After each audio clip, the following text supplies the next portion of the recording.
선조실록 77권 선조 29년 7월 1일 병인 첫 번째 기사 1596년 명만력 24년 상이 정릉동 행궁에 있었다. 선조실록 77권 선조 29년 7월 1일 병인 두 번째 기사 1596년 명만력 24년 밤 1경에 혜승이 중태성 동쪽에 나타나다. 선조실록 77권 선조 29년 7월 2일 정묘 첫 번째 기사 사음부가 자자를 올리기를 배신을 하기로 하는 일은 의리로 보아도 안 될 일이고 이해로 보아도 유익함이 없는 일입니다. 이것이 신들이 여러 날을 복합하며 논열하기를 그만두지 않는 이유입니다. 성감도 이미 통촉하셨을 것인데 오히려 공론을 억제하여 물리치고 구차하게 조정의 의논만 따르면서 오직 혹시라도 내보냄이 늦을세라 염려하시니 신들의 의혹이 더욱 심해집니다. 당초에 호택이 왔을 적에 조정이 이해에 관계된다는 그의 주장에 겁을 먹고서 기미해야 한다는 주문을 올리기까지 하였으니 통호를 주장하는 조짐이 이에서 비롯하였습니다.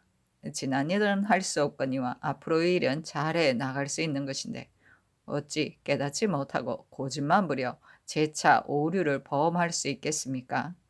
적의 계책이 흉악하고 은밀하여 처음에는 들어 헤아리기 어렵기도 하였으나 오늘날에 이르러서는 실정과 형적이 이미 드러났고 의심할 것이 없는데 묘당은 한결같이 우선만 편하려 하고 구차하게 만일의 요행을 바라 눈앞에 급한 일을 해결하려고 하니 계책의 잘못됨이 어찌 이다지도 심합니까?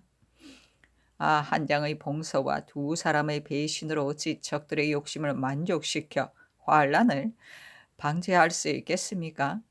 세조목의 약조를 이미 무너뜨리고 네 곳에 진치고 있는 군사를 아직껏 주둔시키고 있으면서 고치기 오지도 않은 상태에 책봉사를 건너 보내려고 협박하고 있습니다. 명조를 무시함이 오히려 이와 같은데 그들이 우리나라에 대하여 무슨 끓이는 데가 있다고 신사를 강요하기를 이처럼 부지런히 하겠습니까? 이는 소서 행장과 행조신이 신사를 유치하겠다는 뜻을 이미 관초에게 약속했기 때문에 기필코 데리고 가서 자기들이 한 말을 실증하려는 것이니 어찌 성심으로 수호하여 분란을 해소하고 싸움을 그만두려는 것이겠습니까? 비록 지금 배신을 보내는 것이 허락한다 하더라도 저 적들이 반드시 수행원이라고 이름하는 데서 그치지 않고 신사라고 이름을 바꿔 국서를 갖추기를 요구할 것은 필연의 형세이며 그 밖에 증패, 할지, 구혼, 납질 따위에 가지가지 들어주기 어려운 일들을 차례차례 요구하여 하지 않는 짓이 없게 될 것입니다. 들어준다면 끝이 없게 될 것이고 들어주지 않는다면 도리어 병단을 일으키게 될 것이니 이미 보낸 다음에 난처하게 되기보다는 어찌 일이 시작되는 첫머리에 잘 도모하는 것만 하겠습니까? 더구나 이 일은 이미 명조에 품한 상태에서 회답이 아직 내려오지 않았고 병부의 제본에도 행문하여 거절하도록 하였는데 명조의 처리를 기다리지 않고 앞질러 스스로 원수들의 뜰에 사자를 보냈다가 후일 명조에서 의심을 해 힐책하면 신들은 무슨 말로 변명해야 할지 알지 못하겠으니 지조를 꺾고 외를 따랐다는 주장이 나와도 마침내 변명할 길이 없게 될 듯합니다. 대의로 논한다면 만세의 죄를 얻게 될 일이고 이해로 헤아린다면 한 시대의 화를 전가시키는 일로서 의리를 소멸시키고 공론을 저상시키는 일입니다. 복수에 대한 통절한 뜻은 없고 거창하게 안일만 탐하는 계책만 있어 혼미한 가운데 서로가 금수의 지경에 빠지게 될 것입니다. 강화가 국가에 화를 미치는 것이 예적부터 그러했으니 어찌 통탄스러움을 견딜 수 있겠습니까? 하늘과 사람은 같은 이치여서 현저하거나 은미하거나 간에 차이가 없으므로 아래에서 인사가 잘못되면 위에서 천재로 반응을 보이게 되는 법입니다. 지난번 바위가 구르고 뇌승이 진동하는 재변과 자라, 개미, 물고기 등의 벌레의 변괴가 거듭거듭 나타나 견고함이 이미 지극했는데 이제는 또 해성의 재변이 나타나 장차 북두성을 침범하려 하니 하늘에서 경계를 보임이 참혹해서 앞으로 어떠한 환란이 있으려고 그러는 것인지 알지 못하겠습니다. 만일 특정한 어떤 일의 반응이라고 지적한다면 한유들의 천착스러운 의논과 비슷하게 될지 모르지만 요망한 해성이 나타난 것이 어찌 마침 사자를 교통하려는 날에 있게 되었으니 하늘의 엄미한 뜻을 알 수 있는 예입니다. 삼가 바라건대 전하께서는 통렬하게 두려워하는 생각을 갖고 부연히 계획을 굳히시어 구차스러운 논의를 통쾌하게 배척하고 원대한 계책을 더욱 넓히소서. 성명을 속히 거두시어 사자를 도로 소환하고 분명하게 대의를 내걸어 통호할 수 없음을 적들에게 보이소서. 사기를 격려시키고 대중을 깨우치되 끝까지 복수해야 한다는 뜻으로 하시고 장수 선발과 군사훈련, 군량 저축과 무기 준비 등 우리의 자치와 자강에 관계된 것에 대하여 모두 도리대로 하기를 힘써 혹시 한 가지로 잘못되는 일이 없도록 하는 한편 사실대로 적의 정세를 갖춰 명조에 상주하여 미리 군사와 식량을 요청해 두었다가 기미를 보아 구원하러 오도록 하소서. 이렇게 하면 비록 강약의 차이는 있을지라도 또한 현절하게 되지는 않을 것입니다. 사람이 도모하는 바가 훌륭하면 하늘도 화내는 것을 뉘우치게 되는 법이어서 신속하게 요망한 기운을 소탕해 버리고 국가를 제조해 갈 길이 바로 오늘날에 있게 될 것이니 삼가 바라건대 전하께서는 다시 더 깊이 살펴서 하소서. 신들이 모두 형편없는 사람으로 언관의 자리에 대지하고 있으면서 조정의 계책이 잘못되어 국가가 날로 잘못됨을 목격했기에 보잘것없지만 생각하고 있는 말을 감히 털어놓지 않을 수 없었습니다. 상께서 결단하소서 하니 답하기를 차자를 살펴보고 가슴 깊이 가상하게 여겼다. 마땅히 다시 더 성념하겠다. 사신에 관한 일은 여러 재상들의 모든 의논이 다 그러했는데 국가의 중대한 일이니 그대로 따르는 것이 합당할 듯하다. 그러나 다시 의논해서 처리하겠다 하였다. 선조실록 77권 선조 29년 7월 2일 정묘 두 번째 기사 홍주 목사 홍가신이 일찍부터 유명이 있었는데 행실이 청렴 결백하다는 것으로 한 세상에 이름이 났다.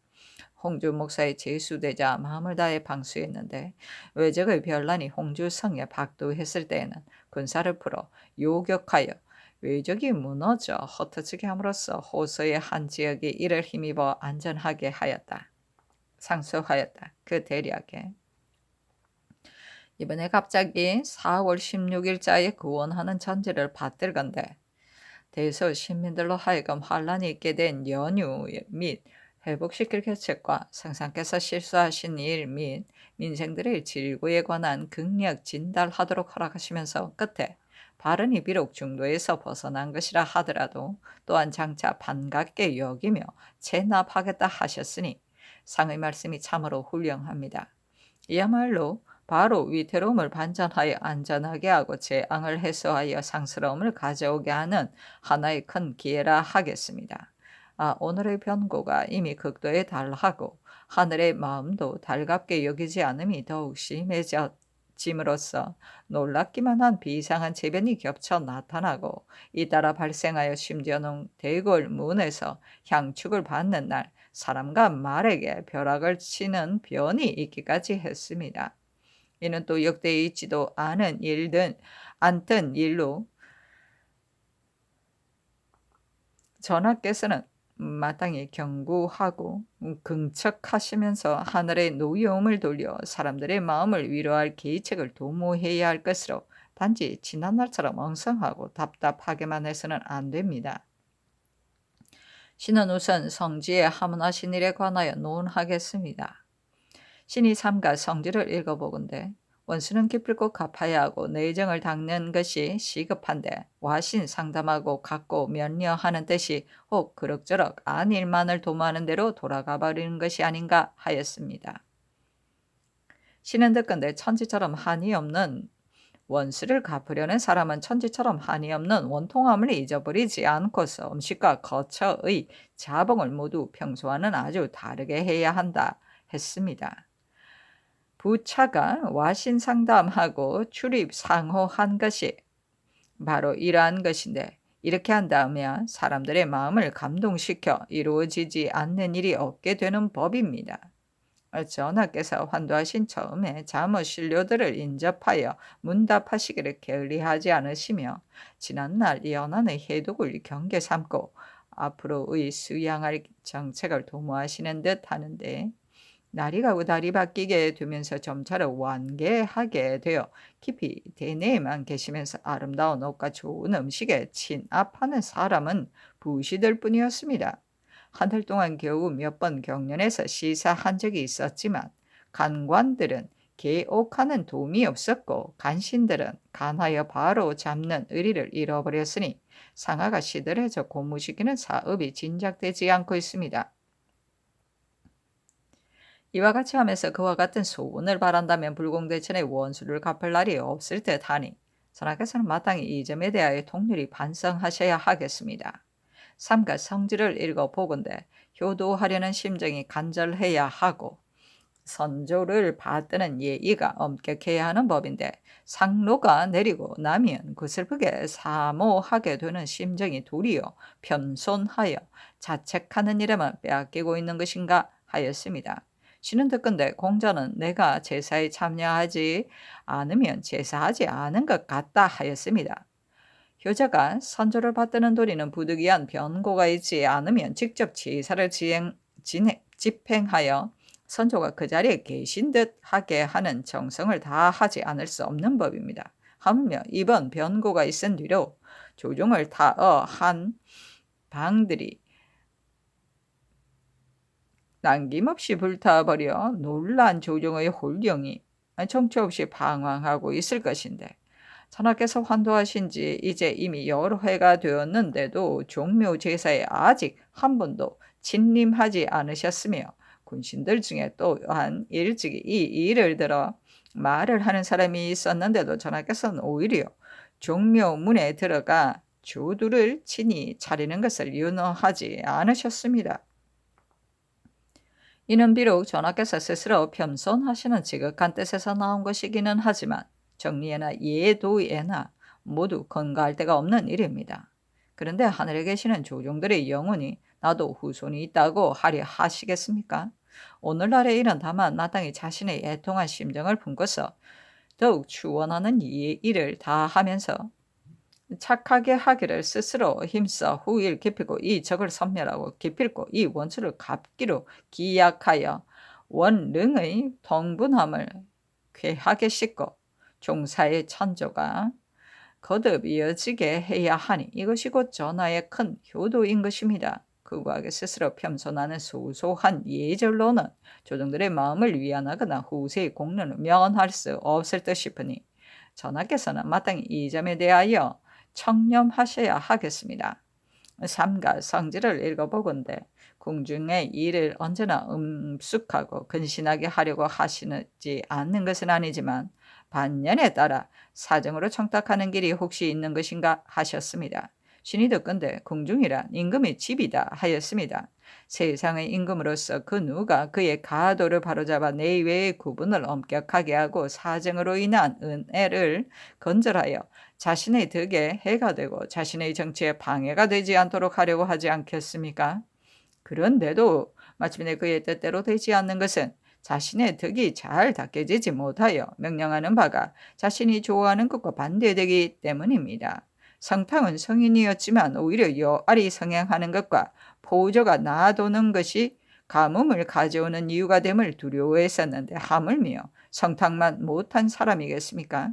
신은 멀리서 궁벽한 고을을 지키고 있느라 일찍이 한 번도 도성에 발을 디뎌보지 못했기에 궁중에서 금단하고 있는 사례에 대해서는 사실로 알지 못하고 있는 점이 있습니다. 그러나 형체는 보지 못해도 그림자는 볼 수 있고 내부는 보지 못해도 외부를 보고 점칠 수 있는 것으로 관작의 재배와 억성의 저항이 모두 공정한 도리대로 되지 못한다고 한간에서 수군거려온 지 오래되었으니 전하께서는 마땅히 이 점에 대해 잘 생각하셔야 하겠습니다.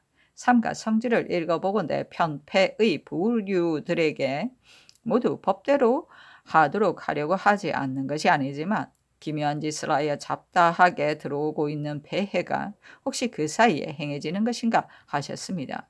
신이 듣건대 소인의 성질은 기묘하게 방탕하고 간사하게 아참하는 태도를 하여 임금의 욕구를 맞추어 주기를 좋아하기 때문에 임금이 살피지 못하고 한번 넘어가게 되면 점점 방탕해져 그와 함께 동화되어 의리를 지키는 마음은 차차 쇠퇴하고 교사하려는 욕심이 날로 자라나게 되니 작게는 환란을 부르게 되고 크게는 나라를 망치게 된다 했습니다. 무왕은 성인이었지만 오히려 무익한 일을 하느라 유익한 일을 해치게 되거나 소소한 행실을 아끼느라 마침내 큰 덕을 더럽히게 되지 않도록 경계했었습니다. 전하께서 환시의 무리에 대하여 조금이라도 삼가지 않는 잘못이 있으면 즉시 유사에게 맡겨 다스리게 하여 마땅히 음교한 짓으로 성상의 마음을 방탕하게 하는 해가 없도록 해야 합니다. 그러나 이 무리들은 평상시 오랫동안 모시면서 얼굴과 인정이 익숙해졌기 때문에 한간 틈을 노려 성상의 뜻에 보다 영합하는 수를 잘 쓸 것입니다. 비록 전하께서 영명하시기는 하지만 어찌 꼭 이런 일이 없기를 보장할 수 있겠습니까? 신이 소문으로 알게 된 일인데 전하께서 수레나 말이나 의복이나 애완거리 및 공장의 기의 솜씨에 대하여 지극하게 마음을 두신다고 합니다. 이것이 어찌 전하의 본성이겠습니까? 좌우에서 귀여움받는 사람들이 권유하여 떠받든 죄가 아닐 수 없으니 전하께서 마땅히 이 점에 대하여 반성해 보셔야 하겠습니다. 삼가 상상의 전지를 읽어보건대 옛적에 적을 제외한 사람들은 반드시 현명한 인재를 중히 여겼었다. 지금 군신들 중에도 또한 위나라를 보호한 간목과 초나라를 물리친 계량과 같은 사람이 있는데도 모두 임용하지 못하고 있는 것인가 하셨습니다. 신이 듣건대 맹호가 산에 있으면 여곽도 캐로 가지 못하게 되는 것이다 했습니다. 옛적에 적을 잘 제어한 사람들은 성질을 믿을 만한 것으로 여기지 않고 오직 현명한 인재를 얻는 것을 급심으로 삼았습니다. 예컨대 춘추시대 위나라 임금이 간목을 스승으로 삼자 나라가 편안해지고 수나라 임금이 계량을 정성으로 삼자 적이 물러가게 된 것은 진시로 그 사람들의 덕망과 위엄이 이웃 나라와 적의 마음을 진정하여 복종시키기에 충분했기 때문입니다. 하늘은 어느 시대를 막론하고 인재를 부족하게 내지 않기 때문에 인재를 다른 시대에서 빌릴 필요가 없다 하고 또 시포의 고을에도 반드시 중신 한 사람이 있는 법이다 한 것입니다. 오늘날은 인재가 비록 적다고는 하지만 군신들 중에 어찌 한두 사람의 덕성이 순고하고 식견과 생각이 총명하고 통달하여 함께 나라 일을 도모할 만한 사람이 없겠으며 어찌 한두 사람이라도 직위가 간계하고 풍채가 준정하여 언사를 맡길 만한 사람이 없겠습니까? 혹은 과거로 국한시키고 혹은 자급으로 제한하며 준례에 따라 빈자를 메우기만 하여 범연히 반열에만 따르게 하니 비록 세상에 드문 현명한 사람이나 출중한 인재가 있다 하더라도 또한 어떻게 모두 쓰일 수 있겠습니까? 모두 쓰이게 되지 못한다면 이는 인현한 자들을 신임하지 않아 나라가 공허해지도록 하는 것입니다. 공허한 나라의 적국 사람들이 무엇을 거리 업신여기지 않겠습니까? 사람이란 궁지에 몰리면 선을 생각하게 되고 난이 극도에 이르면 다스려지기를 생각하게 되는 법입니다. 전하께서 오늘날 하문하시게 된 것은 착석하시려는 데에 나온 것입니다. 삼가 성질을 읽어보건대 옛날 변방을 지키는 일에 대하여 반드시 군신들로 하여금 누구나 의논하게 했었다. 오늘날 조정에 또한 제우들을 꺾는 계포나 어사를 힐책한 적산처럼 자기의 계책을 굽히지 않는 사람이 있는가 하셨습니다. 신이 듣건대 천하의 사변은 무한하고 한 사람의 생각은 유한하다 했습니다. 유한한 생각으로 무한한 사변을 대응하는데 어떻게 일마다 완전 무리하게 해나가겠습니까? 하물며 변방의 이 일에 대한 계책은 적을 요리해야 하는 큰일이므로 반드시 널리 조정 의논을 채택하여 가부 간의 의논을 서로 조화시켜야 하고 남의 의견만 따르거나 구차하게 잘못이 있지 않도록 해야 하는 것입니다. 지금은 그러지 않아 배변사의 신하는 단지 두 서너 제2상들 뿐이어서 변보가 오면 의뢰 난관들로 하여금 그에 관한 공사를 가지고 일일이 그 집에 가서 품하게 하는데 그 채경하는 것의 득실은 따지지 않고 어느 재생이 뭐라고 했는지만 물을 뿐입니다. 비변사의 모이는 날에 있어서도 한 사람이 말을 하면 세 사람은 그저 옳다고만 하고 심한 경우에는 들은 척만 척 머리를 숙이고 졸고 있으며 때로는 지나치게 비밀로 하여 제목마저도 은휘하여 봉해서 올리고 봉해서 내리고 하고 있으니 비록 이 예덕실에 중대한 관계가 있는 것이라 하더라도 누가 어떻게 따져볼 수 있겠습니까? 지난 일은 어찌할 수 없지만 앞으로의 일은 그래도 잘 해나갈 수 있는 법인데 전하께서 오늘날 하문하시게 된 것은 계의 중에 뜻이 있으신 것입니까? 삼가 성질을 읽어보건대 원통하게 죽은 신하들을 이미 포장하고 징직하도록 명하시기는 하셨지만 황천에 아직도 원한을 씻지 못하는 사람이 있는 것은 아닌가 하셨습니다. 반역은 최대의 죄악이고 죽이는 형벌은 최대의 법입니다. 최대의 법을 최대의 옥사에 적용하는 것은 어느 누가 통쾌하게 여기지 않겠습니까마는 불행하게도 반역한 사람들이 진심 가운데에서 나옴으로써 화가 널리 퍼져 옥석이 구분 없이 타버리게 되었으니 천하 사람들의 마음에 반드시 분함과 불평을 지니게 될 것입니다. 역신 정여립은 성품이 실로 이심을 품은 사람으로서 몰래 무례배들을 유인하여 감히 석천의 흉계를 내었다가 신령의 벌과 귀신의 앙하가 발길을 돌리 사이도 없이 내려와서 노륙당하여 형벌이 위로 조상에게까지 미쳤으니 이는 진실로 당연한 예입니다. 그러나 이 3명의 조정 진신에 있어서는 모두 한 시대의 명류들이었습니다. 그들은 다만 잘하는 것을 좋아하기만 했지 사람을 가려보지는 않았고 하는 말만 들었지 하는 행실을 보지 아니하여 서찰로 문답하는 사이에 망령되이 시사에 대한 시비를 논하였으니 이는 그만한 죄가 없지는 않습니다마는 함께 반역 모의에 참여하여 반역을 도모했다고 한다면 그런 일은 만무할 것입니다. 원인은 조저가 분열되고 사론이 대립하자 일종의 부류들이 뼈에 사무치도록 분한 마음을 품고서 틈을 노려다가 일망타진하는 계책을 부리려 한 지가 오래되었는데 그 반역한 무리들의 변이 마침 이때에 있게 되자 위협하여 깨어내고 끌어들이어 갖가지로 단련한 데 있는 것입니다. 그리하여 당사자는 그만두고라도 늙은 부모와 연약한 자식들까지 모두 엄한 형장 밑에 죽어갔기에 지금 7, 8년이 되도록 나란히 공론이 자자하고 대중의 심정이 애처롭게 여기며 답답해하는 것입니다. 조신들 중에서도 일찍이 여러 차례 원통을 풀어 씻어 주어야 한다 말을 했었지만 찬벌이 있은 나머지라 사기가 좌절되었기에 겨우 미미하게 그 실마리만 열어놓았을 뿐 끝까지 말을 다 하지는 못하면서 전하께서 스스로 깨달으시게 되는 날을 기다렸던 것인데 세월만 가고 있습니다. 알 수 없습니다만 어느 때에나 깨달으시게 되고 지극한 원통도 어느 때나 씻을 수 있게 되겠습니까?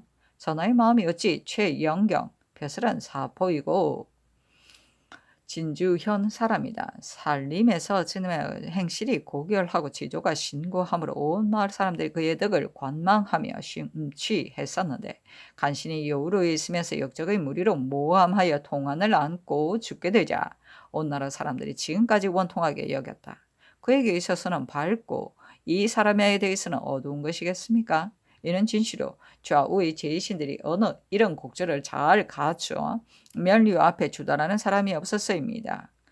겨울의 음기 다음에는 반드시 봄의 양기가 있게 되는 법인데 전하께서 오늘날 하문하시게 된 것은 측은하게 여기시는 마음이 발로 되신 것입니까? 삼가 성질을 읽어보건대 죄상이 의심스러운 사람은 이미 소방하도록 했지만 감옥 안에 아직도 미처 원통함을 씻지 못한 사람이 있는 것은 아닌가 하셨습니다. 신이 덕건대 역경의 군자는 분명하고 신중하게 형벌을 사용하고 옥사를 지체하지 않는다 했습니다. 이는 성인들이 괴상을 관찰하고 교훈을 세운 것으로 만세토로 바꿀 수 없는 법입니다. 지금 중해의 옥사에 있어 실정과 법률이 서로 맞는 것은 유사가 수시로 결단을 내려 풀어주고 있지만 오직 죄명은 지극히 무거운데 정리상으로 안타깝게 되어 있는 것에 대해서는 유사들이 감히 뜻대로 결단하지 못하여 세월을 지체하고 있다가 마침내는 형틀에서 말라 죽게 되는 사람이 있습니다. 신이 앞서 수원을 맡고 있을 때에 경영의 군졸 황윤주란 작가 보미와 보포를 받아내려고 하면서 혹시 뜻대로 되지 않을까 염려하여 부방에 관한 공문을 위조하고 인신을 찍어 그것을 가지고 와서 보미와 보포를 독촉하자 이후 사람들이 의심을 갖고 관에게 신고했습니다. 유를 고찰해보면 인신 위조는 사형에 해당됩니다만 그 실정을 따져보면 바라는 바가 몇 대 몇 말의 쌀과 몇 자나 장의 배에 지나지 않는데 승복하면 사형을 받게 되고 승복하지 않으면 형벌이 그치지 않습니다. 그동안 여러 차례 대의사가 있어 사형에 해당되는 잡범들은 모두 은덕으로 용서를 받았는데 이자만은 용서받지 못하고 있으므로 신이 항상 안타깝고 측은하게 여겨왔습니다. 지금 중해에 갇혀 있는 사람으로 죄가 의사하여 감결하지 못하고 오래 옥중에 갇혀 있으면서 신소할 길이 없는 그런 사람이 어찌 없다 할 수 있겠습니까? 전하께서 옥사를 결단하여 죄수를 돌보는 일은 성인들이 더욱 조심해서 했습니다. 전하께서 오늘 하문하시게 된 것은 이런 험휼하는 유덕에서 나온 것입니까? 삼가 성질을 읽어보건대 큰일을 하려는 사람은 인심을 위주로 하는 법인데 대중의 심정이 마치 파도 속에 있는 것처럼 흉흉하여 조금이라도 위급함을 경고하는 신도나 와전된 말이 퍼지면 고기가 놀라고 새가 흩어지다 하여 안정된 뜻이 없으니 인심을 어떻게 유지해야 될지 모르겠다 하셨습니다. 신이 덕건대 사해가 지극히 넓고 백성들이 지극히 많지만 그들의 정의를 위와 결합시켜 비록 의외의 환란이 있더라도 참아 버리고 이산하지 않게 할 수 있는 것은 평소의 은덕과 신의로 민중에게 신임을 받았기 때문이다 했습니다. 오늘날 군민의 관계는 이와 달라 위에서는 아래에다 은덕과 신의를 행하지 않고 아래에서는 위에 맺어질 만한 정의가 없어 가로막히고 통하지 못하여 전혀 상관이 없게 되었습니다. 그리하여 임금은 고립되어 도움받지 못하고 백성은 각자 딴 마음을 먹게 되었는데 궁중에서 먼저 떠나버리는 행동이 매이양 민중들의 본보기가 된 까닭에 사람들이 모두 귀를 기울이며 짐을 메고서 도적이 오는 것을 기다릴 것도 없이 수선거리며 안정되지 못하게 되었으니 이는 조금도 괴이하게 여길 것이 없습니다. 전하께서 하문하게 되는 것은 마음이 실로 비통해서일 것입니다마는 유지해갈 방책에 대해서는 또한 어찌 일단의 특이한 사업이 있지 않습니까? 삼가 성질을 읽어보건대 나라의 근본을 굳건히 하려는 사람은 백성의 안정을 급선무로 삼는 법인데 여염이 떠들썩하여 마치 수화 속에 있는 것만 같다. 비록 관대한 전지와 견면하라는 영이 있어도 황망백취를 하기 때문에 끝내는 실질적인 혜택이 없게 된다. 민생들을 어떻게 하면 안정되게 살 수 있게 하려는지 알지 못하겠다 하셨습니다. 신이 덕건대 옛적에 나라를 잘 다스린 사람 반드시 백성을 안정시키기를 힘썼는데 백성을 안정시키는 길은 반드시 세납을 가볍게 하는 것을 우선적으로 한다 하였습니다. 지금 병난을 당한 뒤 끝이라 재력이 이미 다 되었고 칼날 밑에서 외롭게 살아남은 백성들은 이리저리 옮겨 다니느라 살아가기가 고달픕니다. 바로 조정에서 견제해주고 진대해주더라도 10년 이내에 생업을 복구하기가 쉽지 않을 것인데 상중의 세납을 풍년던 해에 비교해서 매기고 각종 명목으로 징수하는 것은 갈수록 늘어만 가고 있습니다. 사상은 한편에서 견면해주기를 상주하는데 해조는 한편에서 신보하기를 재촉하니 전하께서 근심하여 애쓰고 애처로와 구제하시려는 뜻은 을의 유사들에게 내리더라도 재정을 마련해야 한다는 의논에 그리어 마침내 혜택을 받지 못하게 됩니다. 이것이 비록 중요한 군수를 준비하지 않을 수 없고 광범한 경비를 수행하지 않을 수 없어 나은 조치라고는 하더라도 껍데기가 다 망가져 털럭이 붙을 데가 없을 정도로 백성이 망해버렸는데 재물이 어디에서 나오겠습니까? 원망하고 비방하는 민암이 두렵기만 합니다. 전하께서 하문하시게 된 것은 매우 염려해서 하셔서일 것입니다마는 안정시켜 살아가게 하는 길이 어찌 또한 다시 별스런 특이한 방법이 있겠습니까? 삼가 성질을 읽어보건대 상과벌은 사람들의 마음을 격려시키기 위한 것인데 충성스럽고 부지런하게 힘을 다한 사람은 실망을 안게 되고 요행을 노리며 망령되 외람한 짓을 하는 사람들이 마음을 갖게 된다. 상과 벌을 어떻게 하면 권면되고 징계되게 할 수 있겠는가 하셨습니다. 신이 듣건대 상과 벌은 임금의 큰 권한이요 국가의 이익이다 했습니다. 임금은 반드시 대공 지정한 마음으로 위에서 환히 내려다보아야 하고 제상은 반드시 대공 지정한 도리로 아래에서 집행한 다음에야 공이 있는 사람이 낙심하여 맥이 빠지는 염려가 없게 되고 공이 없는 자가 외람한 허위로 요행이 얻으려는 희망을 끊어버리게 될 것입니다. 천하 사람들이 각기 스스로 분발하여 힘쓰면서 형살과 미령이 자신에게 가해짐을 기다릴 것도 없이 송동하고 권면하게 되면 허위가 용납될 데가 없지만 오직 공정한 도리가 위와 아래에서 행해지지 않아 상과 벌이 합당하게 되지 못하면 권면과 징계가 합당함을 이룰 수가 많은 법입니다. 요컨대 여사이 군공에 관한 한 가지 일만 하더라도 전혀 둘 수가 없어 분발하여 충성하여 절의를 지킨 사람은 우악한 언전을 입지 못하고 연줄 따라 빌붙은 사람은 도리어 높은 등급에 참여하게 되었으며 힘을 다한 사람은 실망하게 되고 망령되이 외람한 짓을 한 자만이 마음 갖게 되었으니 과연 성상께서 하신 말씀에 논란할 바와 같은 점이 있게 되었습니다.